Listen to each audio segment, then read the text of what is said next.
He said it out loud. I appreciate everybody being here today. We'll call our Transportation Policy Board to order.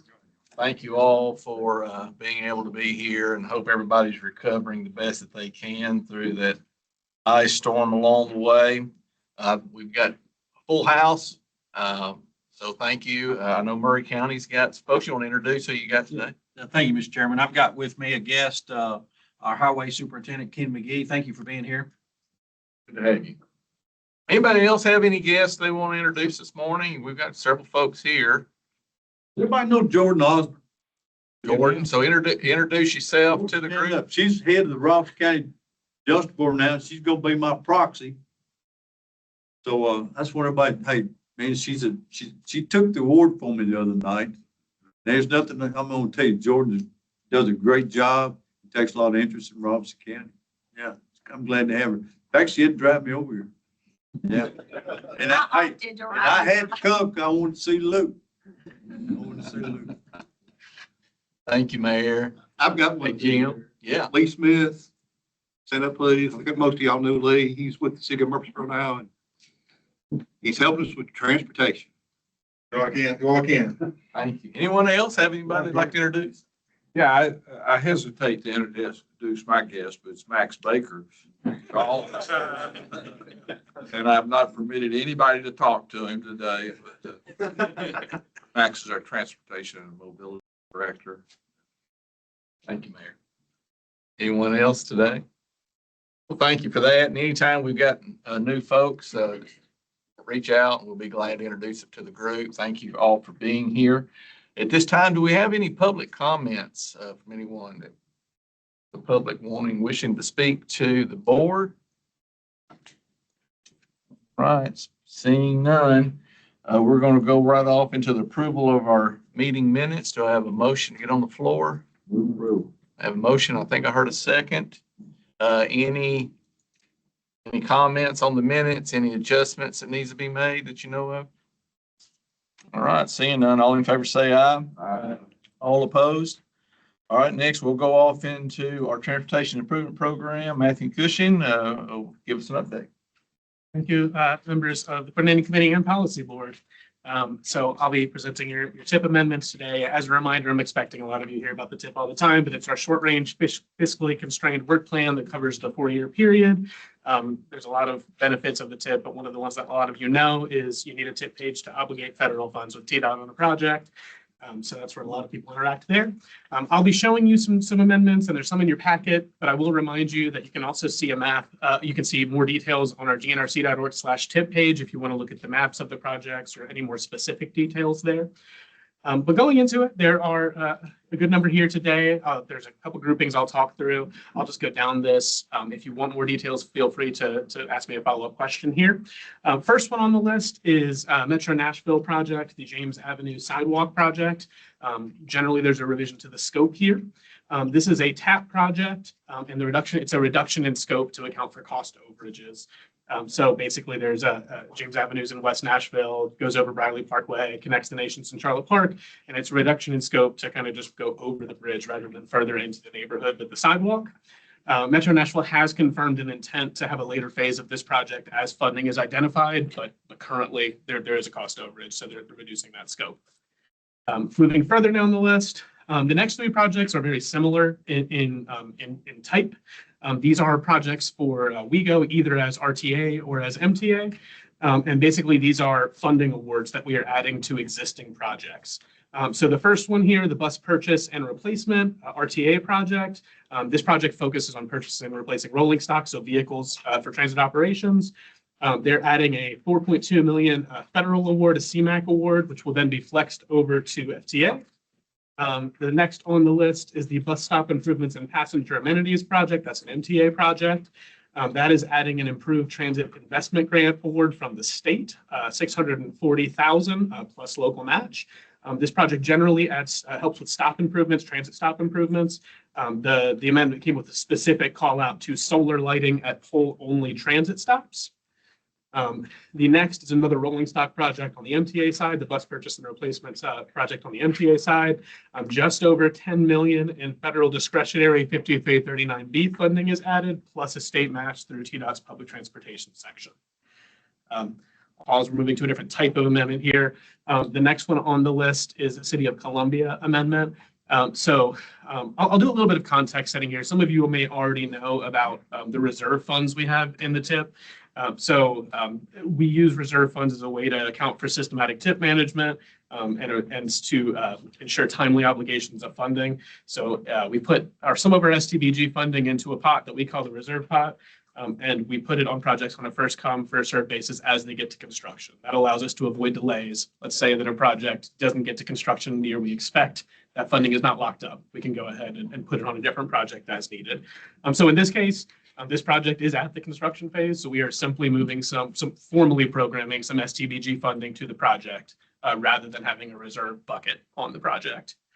And then finally, the last two, City of Lebanon, these are mostly an administrative change. There's the Cedar City Pedestrian Improvements Project is 3 different TAP awards kind of merged into one TIP project. Some of them have approaching obligation deadlines. The pedestrian signal part of the projects are moving faster. And TDOT has split them out into different pins, different projects in their system. We've just been trying to figure out an administrative way to match that in our TIP.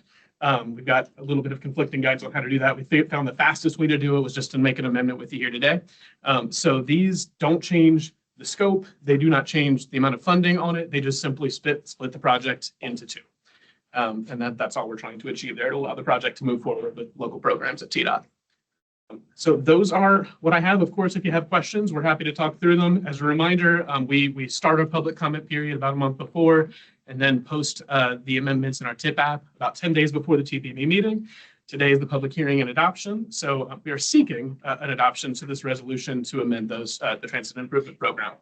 Like I said, open to any questions. Thank you, Matthew. Anyone have any questions for Matthew about these projects? Well, seeing none, we're going to move into the public hearing for TPB 2026-03. Anyone wishing to speak on this item? Seeing none, I'm asking for a motion and a second to get on the floor. There's a motion and a second. Any further discussion on these projects? All in favor say aye. Aye. All opposed. Next, we're going to move to TPB 2026-04 and going to ask Will Rogers to update us on this. Hey, I'm Will Rogers, the Safety Planning Coordinator here in the Transportation and Infrastructure Department. So today we're talking about the roadway safety performance targets. So as you might remember, in 2005, the MAP 21 set that MPOs and state DOTs have been required to do performance-based planning, which means the federal government sets the performance measures, but we set the targets. So each year we set the target for roadway safety. Make sure that we're spending money in a way that gets us to our goals as a nation, region, and city. These are all the targets that we set as a MPO, and the top line is that roadway safety that happens every year. Some other ones are biannually or as needed. So that's the schedule, and today's action, the board is adopting the target for roadway safety. So our policy, which is the current plan established in 2021, is that the safety is the region's top priority, and it also established that we set our own targets instead of following the state DOTs. And that target is to reduce fatalities and serious injuries on public roadways by 1% each year out to 2045. The purpose of this is to refocus the region on its long-term goal and to bring awareness to changes in policy funding approaches. This is just one of the regional safety activities that we do at GNRC, and Michael will talk a little bit about that after I'm done. So these are within the roadway safety target, there's 5 specific measures, and just focusing on that top row, for example, number of fatalities for drivers. You see the target for 2025 was 185, but we actually had 220 deaths. Now for 2026, the target is lower than that 185, down to 183. So the target 1% down each year, the number is going to go down all the way to 2045. And you see the at the end of the line, 2045, the goal is 152 fatalities. Thanks to Jennifer Lawler, our director, for this data crunching. So that same example on the top row, driver fatalities, the gray line here is the actual numbers that goes, it's been going up since 2010. You see a decline recently, and that last point there is 2025 with 220 fatalities. And the orange line is that target. So we see the base year 5 years ago, and then we see the target for this year, which is 183. So essentially, we're not meeting our targets. We're behind. And then finally, there's county safety profiles that you can look at your own specific county with fatalities, serious injuries, non-motorists, you name it. There's also statewide Department of Safety and Homeland Security you can look at. Those are updated nightly. And thank you. I'll pass it over to Michael and Daniel if you want to mention more. Thank you, Will. Great job presenting the information. Before I talk a little bit about or remind you about a couple of things we're doing to address safety across the region, any questions for Will about the data, the proposed target? Simply implementing the policy that was adopted by this board in 2021. We updated annually. With your approval this morning, we'll get this off to TDOT, who will share with Federal Highway to keep us in compliance and the funding flowing. But two things I did want to remind you about in terms of what we're trying to do to address roadway safety across the region. One is that, as we update the transportation plan, it's an opportunity for us to rethink our funding priorities. And having safety as our number one goal means that all things being equal, if we've got two projects being equal, one of them is demonstrated to improve roadway safety over the other. We're going to be funding the one that's improving roadway safety. So really trying to make sure that every project is a safety project across the region. Even new construction of new facilities, making sure that it's scoped appropriately to best practices with respect to roadway safety is something that's on our mind. The other is that we're still awaiting, but getting optimistic that it's coming soon, our grant contract for the Safe Streets for All contract award that we received through the USDOT. About $6 million for us as an organization to go out into communities and deploy safety countermeasures on your behalf. The way this would typically work is we would get federal funds, make an award to you as an individual local community, then you go through the TDOT local programs process, get that money obligated and out the door and expended, go through their, their procurement process to get the vendors on board and implementing the project. The way this would work is that we've got a shared pot of money for the region. We'll essentially work with you to identify spot improvements that need to be made, street lighting, striping, some minor construction for additional facilities that don't require right-of-way or NEPA, heavy NEPA. But you would essentially help us identify those priorities, provide the required match, and then we would deploy the engineers and the contractors, get that job for you. So that would streamline, speed up, accelerate the delivery of transportation improvements to address roadway safety. As soon as we get that grant contract in place, we'll be setting up some workshops to talk through the final design for how we're going to administer that program. But we do encourage you to be thinking about the low-hanging fruit and the hot spots across your community that we'll be addressing with those dollars. The goal is that demonstrates a new regional capacity to do these improvements that we can then continue to fund through our traditional funding sources like STBG into the future. So thank you, Will, for that. Daniel, anything you want to add? No, I'm really excited about getting this Safe Streets for All kicked off, and I think that the whole idea is filling this gap of speed. We want to get small scale deployments out faster, and this will be a new initiative for us, but also hopefully a new opportunity for you all. So looking forward to that. Thank you, guys. Any questions for them about the annual targets for roadway safety? Oh, I'm sorry. Yeah, I've got one, some concerning that the number of accidents has gone up. Are you able to relate those to any particular project needs as you've looked at those accidents where they are? Yes, sir. That's a big part of our role, is to look at the crash data, the location of the crashes, the causes of the crashes, the factors that are involved. Try to figure out if this is an education enforcement, is this an engineering issue, is an operational need on the ground. And so that's a lot of the hotspot analysis that we do to try to address specific safety countermeasures to address the problem. TDOT historically has a roadway safety audit review program that helps you access highway safety improvement funds. We're going to be expanding on that model regionally and diversifying the funding that gets put into those projects. But in general, Mayor, the big uptick, especially as we went into the pandemic, was the increase in speeds on the roadways. And we know that speeds lead to, when there are crashes, that leads to a higher probability of fatality or serious injury. You've seen that come back down a little bit since the peak of the pandemic, and that's also probably speed related, as speeds have slowed down as there's a little bit more traffic congestion on the roadways.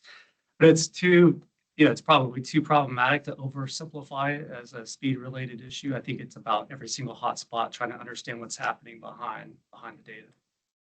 I'll add one thing to that. As part of our SS4A or Safe Streets for All grant, we will be undertaking a safety action plan. Many of your local communities have done something like this, but I think that will also help us understand better why we've had this trend. And we'll be getting with our consultant teams to work on that soon, kind of as a kickoff to the. You zoom out beyond the pandemic, the more modern uptick in serious injuries and fatalities is probably related to distracted driving.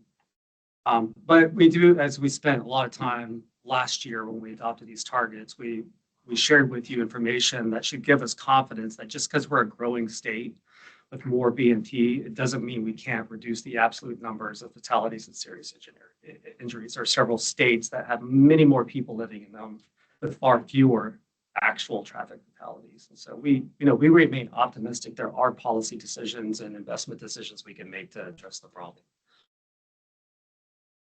There are national guides, like if you focus on when and where, or for example, pedestrian fatalities, if you just focus on that, it's common nationwide that 75% are at night for pedestrian fatalities.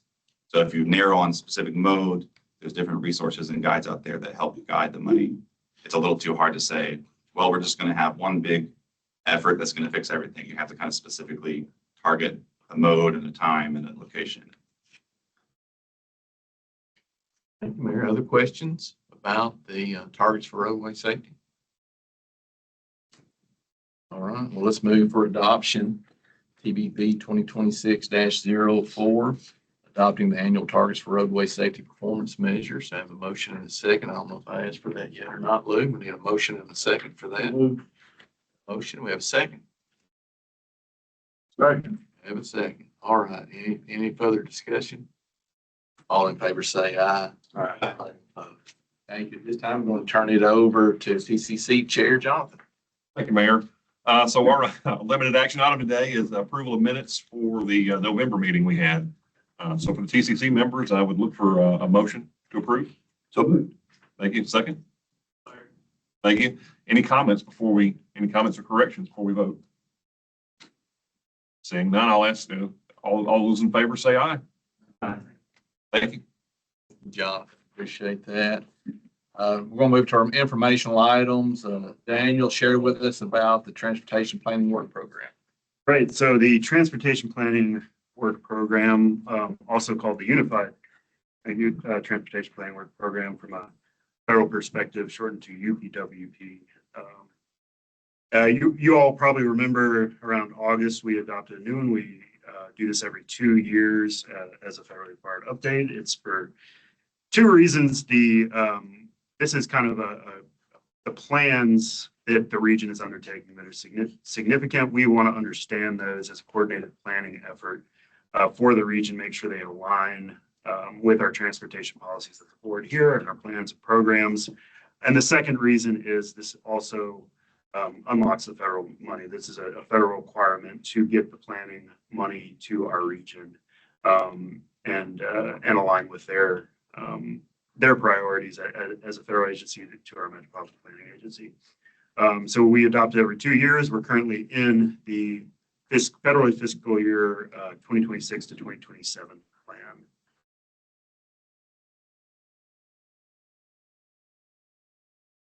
plan. So the UPWP document can be found at gnrc.org/UPWP. It includes a lot of context about what our priorities are and what the highlights are, but you can get in there and actually look at the specific lists of planning documents and programs that we are undertaking. From the GNRC side, as you know, we've been talking for the last year plus about the regional transportation plan and updating our short-term transportation improvement program. I just mentioned the safety action plan. Will be doing ongoing data acquisition and analysis that is available to you all. And then as we get into 2026, I'm excited about new projects on the horizon. You can see some of the ones that we've listed there.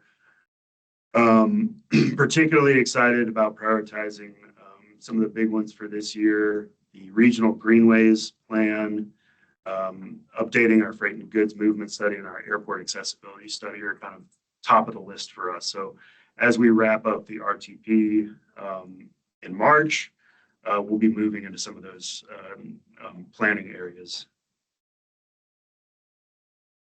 See, we also have a lot of partner activities that we list in here. Of course, this is part of wanting to understand what's going on in the region. From TDOT, and they're working on their statewide long-range transportation plan, a variety of other master plans, safety plans, Mount Juliet and Williamson County, for example, also doing safe streets for all plans, transit and demand management studies, and corridor and sub-area studies. So if you're doing a significant corridor like the Nolensville Road widening study, for example, we have that listed in the plan. So around now, February of each year, we come to you to kind of ask you for new ideas if there's been anything that has come up. So 2 requests. We're looking for this information by the end of March. The first one is share information about what you're doing, relevant plans. And again, we just went through this in summer. So we're not asking you to repeat what you gave us. Hopefully we included everything that you gave us. That was our intent. But if you have new ideas, new things that have come up that you're working on, we want to add those in. And then also new ideas for recommending what we should be studying as a regional priority.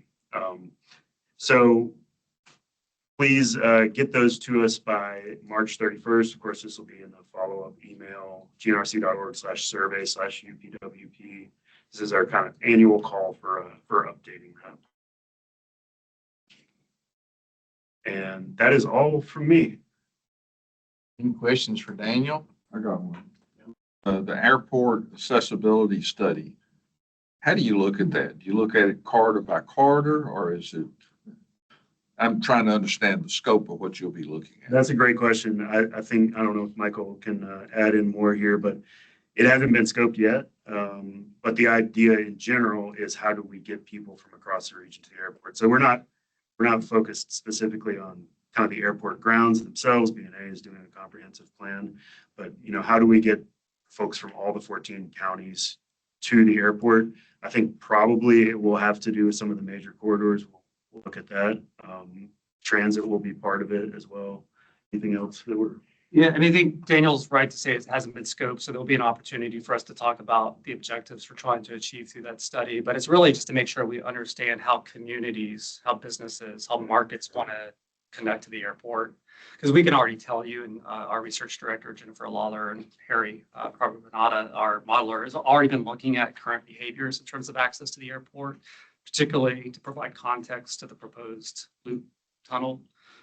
So we can already tell you kind of what's happening in terms of access to and from the airport, but it's really more about what our community is expecting in terms of access to the airport, so that we can shape our transportation policies and investment strategy as a region effectively. So there'll be a chance for this board to weigh in on the scope of work.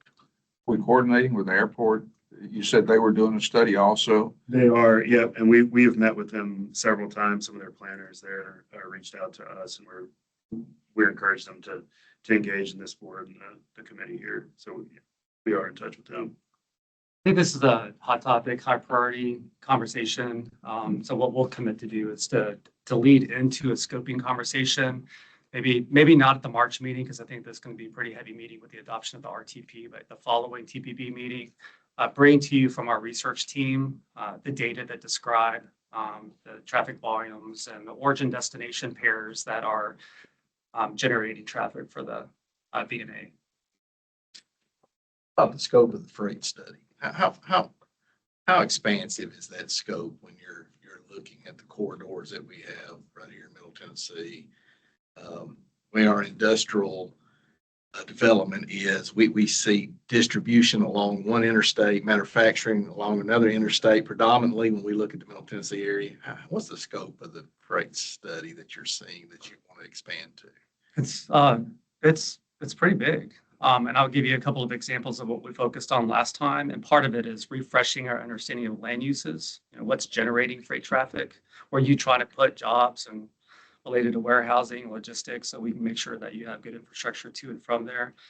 But we've tackled, in the scope of our freight efforts over the years, we've tackled everything from rail coming in and out of the region, waterborne transportation at the ports, which have been closing or consolidating, shifting their locational priorities. On the freight issue, we've talked a lot about through the freight study, not only the freight movements on the rail lines, but the impact that urban infill development is happening on creating conflict points at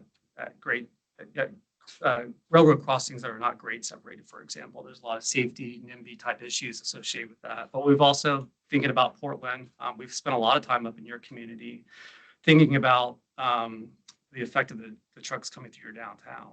Well, and I think that's part of the scope. And several of us in here have industrial parks that maybe have a lot of heavy distribution. I know Lebanon. I mean, just thinking about around the table, what we've got, facilities that we have that are generating a lot of traffic. For us, we have the railroad, we have the spurs, we have industry. Everybody wants a spur.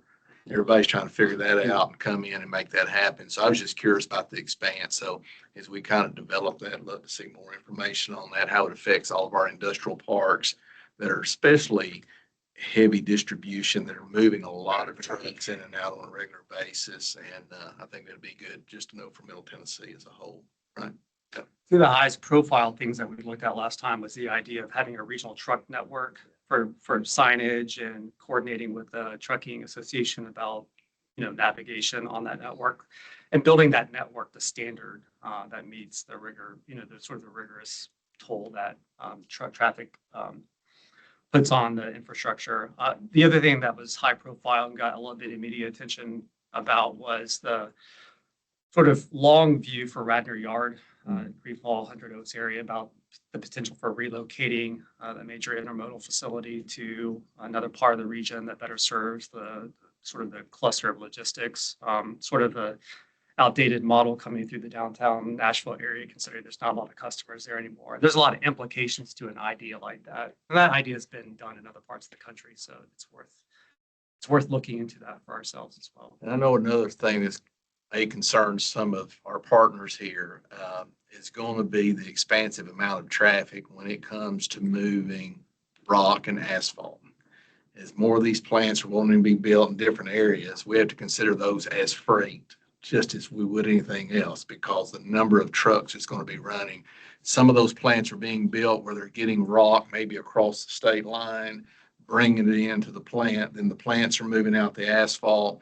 I think you're going to see some more of that built in our area, in our region, and they generate a lot of traffic. And then figuring out how those corridors are going to work, because they tear up a road a little bit, right, when they're running. So, any other questions on these things as we get ready to move in to talk about our regional transportation plan? All right, Michael. Thank you, Mr. Chair. This morning, really just a brief update of where we are and what we're aiming to do in the coming weeks. Last time we met in December, we talked about the need to get around the table with TDOT. So we've been doing that over the last few weeks. Once we got through the holidays, we've had 2 or 3 meetings focused on 3 types of projects. The first being the projects in the 10-year plan, where we're seeking clarity on the distinction between revenue that's been allocated and the actual true cost of a project, because we need to be able to account for the true cost regardless of how much revenue is identified in the 10-year plan. There's projects in the 10-year plan that have landed in our region, which is a good thing, but we really need to have the clarity around the state's intent, any additional funding they're expecting from the region or from the local government.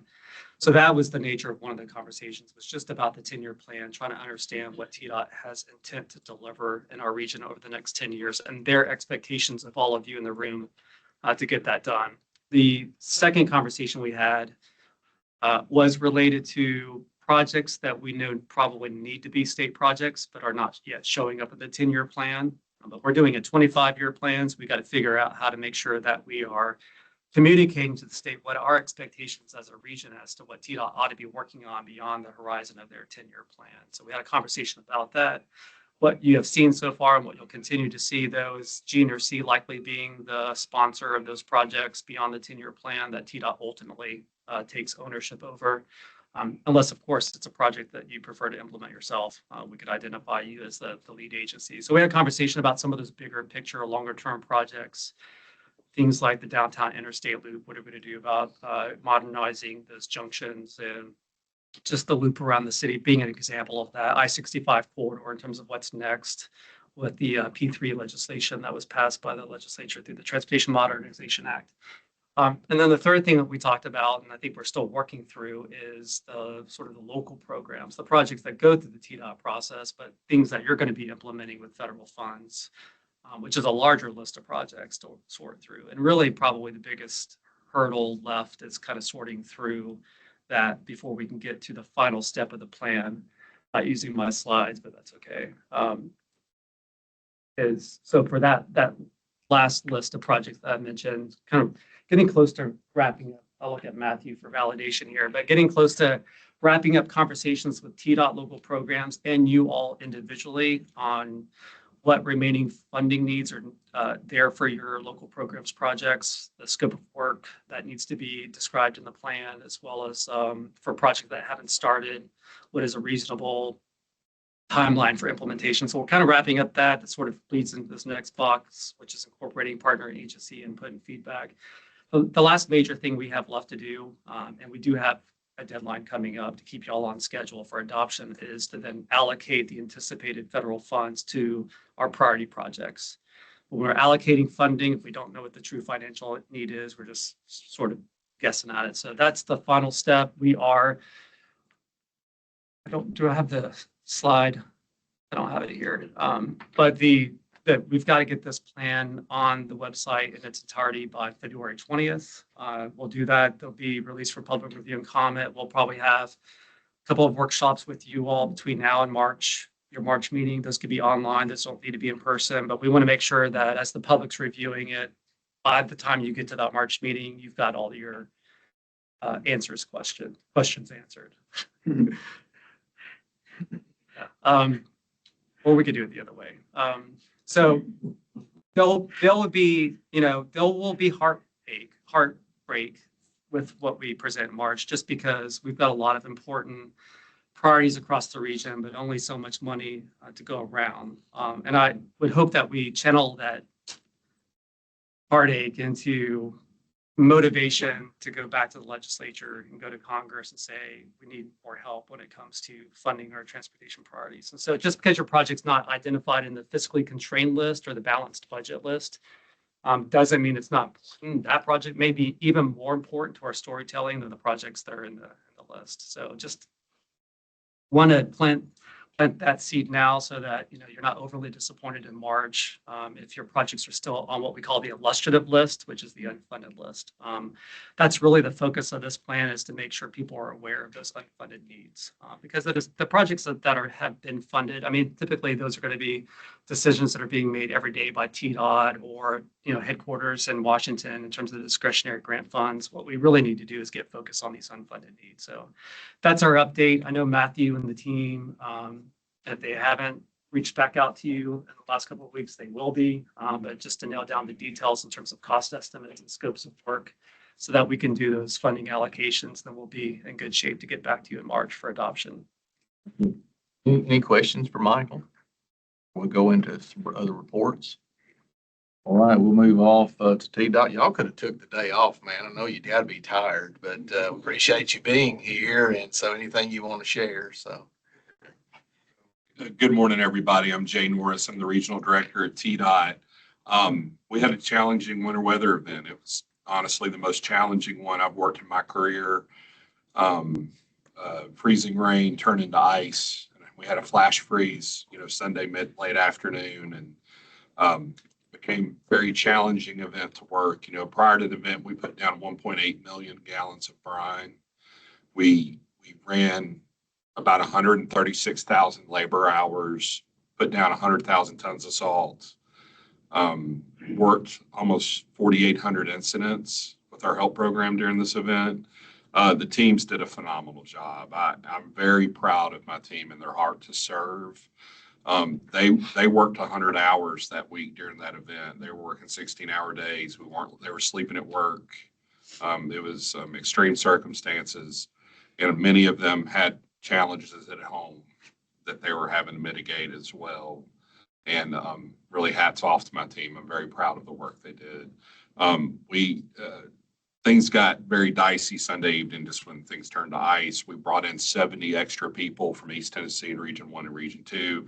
We sent people there during Helene to help them. They sent people to us this time. So we had extra help operators. We had extra equipment operators, extra chainsaw crews. Teams did a very good job. We finished work on our route. We cut a lot of trees. We opened our roads, and then we began working with TEMA on local route requests. We had 504 local route requests to work off system. Well over 95% of those are done now. We have teams working on about 20 routes in Dixon, Humphreys, and Perry currently. In Davidson County, we ran 4 10-man chainsaw crews for a week. They cleared 76 routes for the city of Nashville. So I'm very proud of the work our team's done. And now the reward for good work is more work. It's pothole season. And so we're patching potholes on our system. Jim, if you came up from Murfreesboro, you probably saw our milling crew out there this morning going the opposite direction. You may want to go home a different way this afternoon. We had an emergency situation in 24, the OGFC is coming off the road. And so when that stuff goes, it goes bad. And so we're out there milling it off the road. Next steps for us will be debris removal, right? So we had crews that were cutting and pushing, and then we're going to come back with the debris removal plan. We're working with TEMA and General Services on next steps with that. So if any of your local cities and counties, I should be able to provide more information about next steps with that if you have any questions here in the next few days. I don't have those answers currently. So any questions about snow and ice for our shift gears? It was.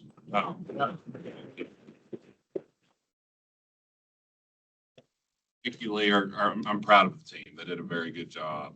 I want to talk about State Route 6. I've got several projects. I'll start in the north in Sumner County between Hendersonville and Gallatin. We have 2 bridge replacements that we're going to do this year on Station Camp Creek. These will be challenging replacements. So these are eat your vegetable moments is what I like to call them, where this will be a painful 1 lane in each direction project for a season. The project will go to construction this year. We've got a plan to make it as painless as possible, but there'll be vegetables to eat. This is part of maintaining assets, and it won't be fun. Down in Franklin, Mayor Jonathan, the Harpeth River Bridge will be a challenging project. We'll have 1 lane in each direction running, but people like that. They like that French bakery, and they like the Slice House, and we're working closely with y'all's teams to deliver a good project. I'm sure there'll be some noise, and we'll have a good communication plan to share with your citizens. And going south, Mayor, this Friday's a big day. We've got our kickoff meeting for engineering of State Route 6 through Spring Hill and Thompson Station. Great. So we're excited to deliver that project for y'all. The team is going to meet in Nashville and kick off, and then they're going to go take a field trip down to Spring Hill and Thompson Station. What engineering firm did you? Help me here, John. The Spring Hill section will be barge, correct? And our team would be In-house at Thompson Station. Yes, sir. Yes, sir. And both good teams. They'll deliver the project. So both start engineering in 26. Right away, we'll start on one in 28, the other in 29, and I have a 33 construction date. If we finish early, we hope to start early, all right? We just got to find the funds. So we're excited to deliver that project. That's all the updates I have. Thank you. John? We do have another kickoff meeting on Monday, State Route 96 Rutherford. Very good. So that project as well, Jim. Round of applause. Thank you guys for that. Appreciate your hard work.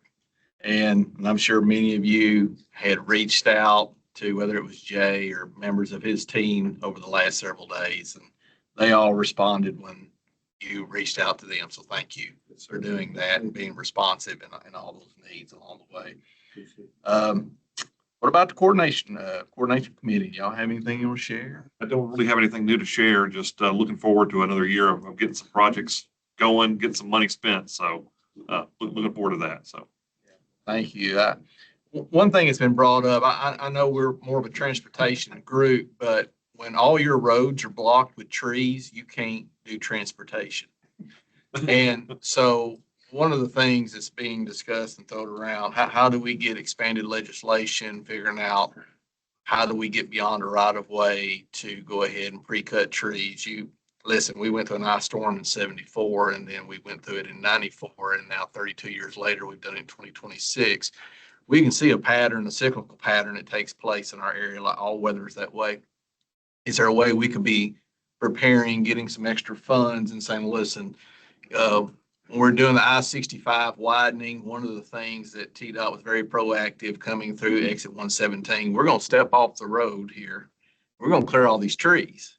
Because last thing we need is those trees icing over and falling in the interstate. You didn't have that there because you pre-cleared the trees. And, but it's obvious when you're going, so many trees have grown up so close. They may be technically out of your right of way, but not the height of them when they fall. And they're blocking your county road or blocking your city road. We just got to find a way to do that. They're taking down electrical lines. I don't know what kind of legislation can be done on the state level to help us and funding from the federal level, but there's hot spots that's shutting things down. And I'm talking about some areas that were critical. It didn't matter if it was an Alzheimer's unit or something doing with medical, whatever the case may be, they were having difficult times. So something to think about. We're going to have another ice storm. I may not be alive on the next one, but one's coming. And so just be aware of that. So, And Mayor, I'll add to that is I think the timing of the messaging is critical. So you've got that momentum now. People understood what they just went through. So now's the time to kind of focus on that and say, we need to fix this issue now while it's fresh in people's minds before they get back to, don't cut my pretty tree in my front yard. It's like, well, the reason we're cutting your tree in your front yard is because would you like to have power for, an extended period of time? And one thing I think a lot of people don't realize, and I'll speak for working with Middle Tennessee Electric in our area in Franklin, is that a lot of people don't want, the big V cutting their tree and it looks terrible. But what a lot of people don't realize is if you work with the utility provider, they will come in and take the whole tree out. They would prefer to take the whole tree out versus making it an ugly V or an F shape or whatever they do to them. So I think the messaging is critical. I think you're right. And I appreciate that. And also don't forget, blizzards follow ice storms. 78 followed 74, 96 followed 94. I'm not sure if it's going to be 28 or 30, but you've got a blizzard coming your way, whether you like it or not. I mean, all you got to do is go back and look at history. I mean, we could go back to 51 if you want to and work our way back up. And so it's coming your way. And I would encourage you to be like Lou, get that whole home generator. She didn't have power for 10 or 11 days, but she had the generator and she was able to do okay. So consider all those things. This meeting was sponsored by Generac. Just watch the woolly worms are more dependable than some of the forecasts. Sometimes it happens, right? So, but all right, well, that's all I've got. We're about to stand. Thank you, Mr. Chair. And we got the Mike Callis Almanac. Well, I think that's good discussion. We're currently our team is working on a long-term disaster recovery toolkit for the region. I'll ask them to incorporate, the idea of sort of preemption on power outages caused by down limbs into the work that we're doing. I think it's really important that we get ahead of that a little bit. So we're not, I mean, a lot of times the resistance to the tree cutting is what you're describing. But if we can think through, how to do that on the most productive, but also least invasive way. How do we replace canopy if we're taking out trees? I mean, that's also an environmental issue, and one is not more important than the other. So I think a balanced approach, we have a better probability of doing that if we really give ourselves some time. And that's an unknown program with Middle Tennessee Electric, or at least it used to be, is when they would take out trees, they will come back and put understory trees. Now you're getting small saplings, you're not getting a 20-foot tree, but they'll put understory, so more appropriate trees back underneath those power lines. People just don't know that. Exactly. So we'll incorporate that into the work that we're doing. So we're not waiting on the UP to be adopted or anything like that. All right. As far as other updates, I want to say thank you to Ray for inviting us down to meet with the Murray County Commission Safety Committee, which was probably most of the commission, right? Really good conversation with them about transportation. We gave the general overview of GNRC. It was probably the most boring part, all the slides that we did, but the conversation that we had, the Q&A with the commissioners was very rich and rewarding for us. Probably similar conversations that you're having with your local legislative bodies about growth, the pace of growth, the demands on you from the state to be putting in more money for transportation projects to work your way up the list. It's a struggle for communities to do. And the pay-as-you-go approach came up, the state's pay-as-you-go approach. So just really good dialogue about the perceptives of local elected officials. Kind of the point of the meeting. We're happy to, to do that, make a presentation, have a conversation with anybody's local legislative body. I think we're trying to get on the books for Brentwood here soon, but, reach out to us. It was a great opportunity, Ray, and I really appreciate you setting it up. Thank you all for coming. I thought it was very good. There's only so much I can articulate on all this stuff. I've only been sitting here for, I guess, since May.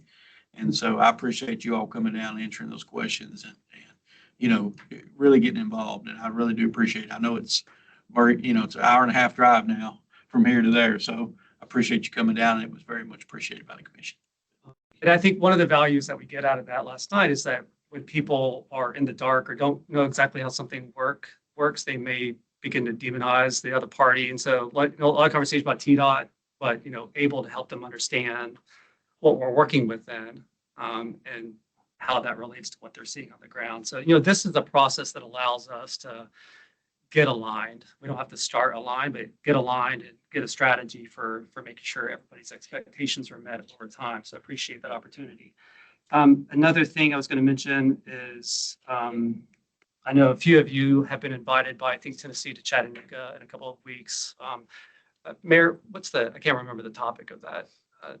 Transit planning. Okay, so this is the second roundtable that Aaron Think Tennessee has hosted with large city mayors across the state of Tennessee. So if you were invited to that and you agreed to go, I really appreciate you doing that. That'll be important dialogue. We'll be listening to the conversation and make sure that everything we're doing as a regional council reflects the priorities of mayors across the state of Tennessee. And then with that, I'll end with this next slide. I'm a little bit jittery this morning. Just a list of upcoming meetings. We're back in this room in a couple of weeks, February 18th for a regional council meeting. We'll see Mayor McCall there as well. We'll be presenting our draft area plan for aging and disability services, which provides support to older adults across 13 counties in Middle Tennessee. And then just update you on other regional initiatives and planning activities that are underway, including the long-term disaster recovery plan that we're putting together. We'll give you an update on that as well and talk about how we can incorporate some of the recent experience into that work. And then the TCC will meet in this room on March 4th, and then the Transportation Policy Board be back in this room on March 18th for the presentation and adoption hearing of the 2050 Regional Transportation Plan. We'll also be bringing to you probably a pretty long list of tip amendments to align that brand new tip that we just adopted in November to the plan, to what we have in the plan. So unless there's anything else from the team, that'll wrap up our report. Thank you. And just a reminder, if your staff has not done it or is not familiar, please consider reaching out, looking about FEMA for some of those recovery funds that you can apply for. I know it's a long process. It'll be worth it. You'll forget about it after you do it, and you'll get a check to your city sometime later with some money, and you'll be glad you did that. But also, I want to remind you the hazard mitigation funding that's out there. Every time there's a declaration, there's an amount of funds set aside for preparedness going forward. I'm talking about you can find money for generators for buildings, generators for lift stations, for controllers at signals, all the things you wished you had, maybe you didn't have in something over the last few days. Look into that. They'll help you walk through that, and you can apply for some of that money. And you may be glad that you did that if you need some of that. Any other business before we get done? Yes, I sir. think this piece of information we have today is Mayor Billy Vogel's with us today. Yes, yes, good to see you.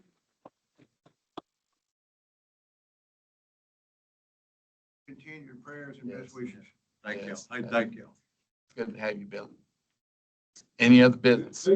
Everybody, don't forget, B&A is updating their noise exposure map.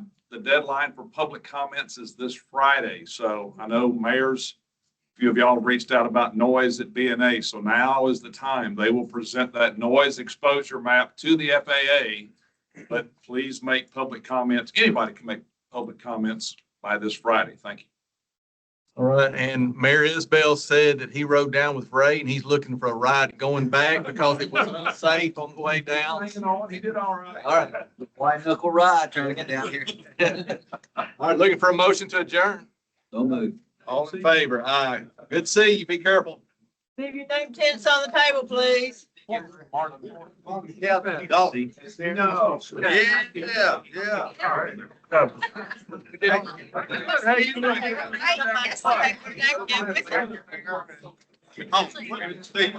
Yeah, well, I gotta check as of this morning, but they seem to be working in my area, so.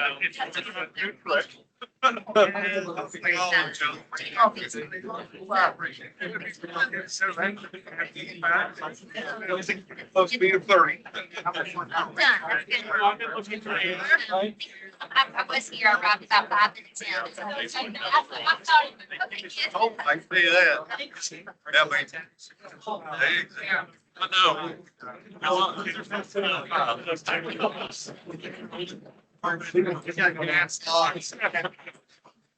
So, like this other thing. I've got a contact with even music. Not yet, I know. It's in it, like, generic to. Hey,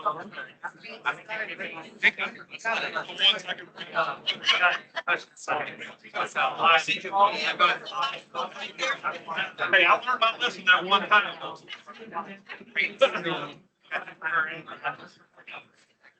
I can't.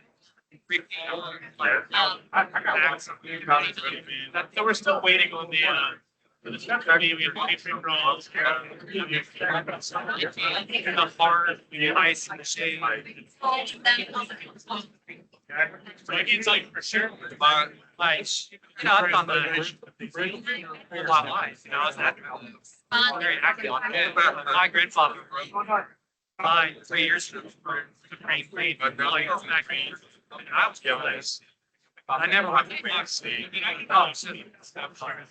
Anyway, yeah, I'm still one of your guys.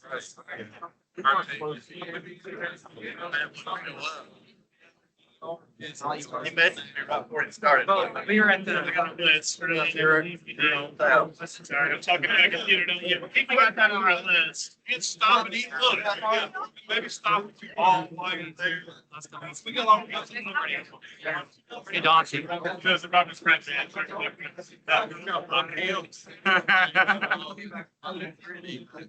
That's where we go. Pneumonia is falling down, right? I don't know.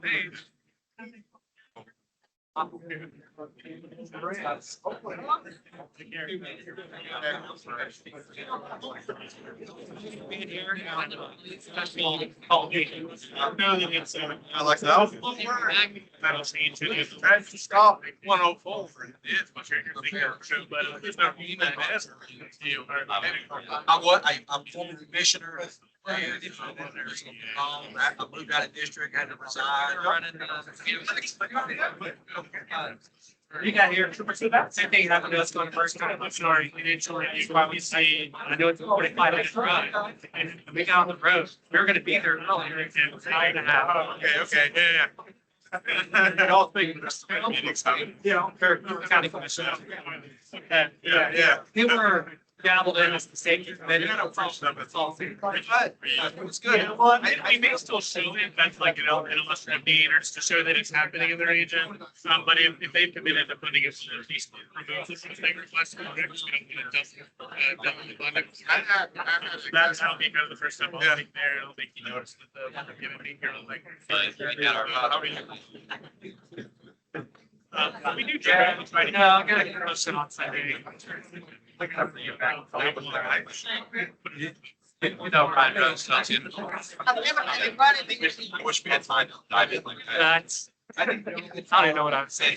Wow. It's crazy. Yeah. Yeah, but I think I'll be fine. Yeah. I mean, they're like. I hit my head a long time ago, back in Ringo, I sleep. Chatted about it a little bit. I remember vividly hitting the back of my head. And I was not well for a few days. Never was about it. So, Well, we had fun a couple of years ago from Raymond. this. I was like, I didn't really, I mean, I great. Oh, yeah. Well, I fell a few times in Akron.